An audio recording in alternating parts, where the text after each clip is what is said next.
Tere kõigile ja ongi Euroopa Parlamendi uue koosseisu esimene töönädal läbi saamas.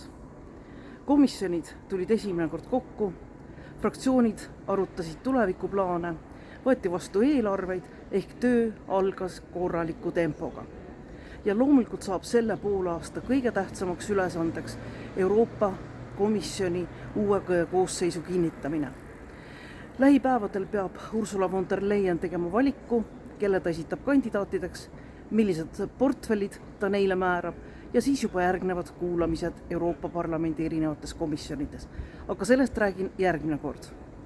Minul oli sellel nädalal võib-olla kõige olulisemaks kohtumine Libe komitees, kus ma olen esimene aseesimees, kohtumine voliniku Ylva Johanssoniga, kes vastutab sisejulgeoleku, migratsiooni, terrorismi ja selliste teemade eest. Ja küsimuseks oli Ungari käitumine. Ja seesama teema, kus Ungari väljastab nii nimetatud rahvuslikke kaarte lihtsustatud korras 6 Euroopa Liidu kandidaatriigile, nende seas Valgevenele, aga ka Venemaale. See on tekitanud palju küsimusi praeguses julgeolekupoliitika olukorras, kus on teada Venemaa agressiivne käitumine, kus Euroopa Liit on vastupidi otsustanud piirata viisade väljastamist Vene kodanikele ja Valgevene kodanikele ja jälle purjetab Ungari täiesti teises suunas, tuues ettekäändeks selle, et neil on vaja tööjõudu ja nad peavad tööjõudu tooma just Venemaalt ja Valgevenest. Kas Ungari vastu saab kehtestada mingisuguseid meetmeid? See oli arutelu all ka komisjonis.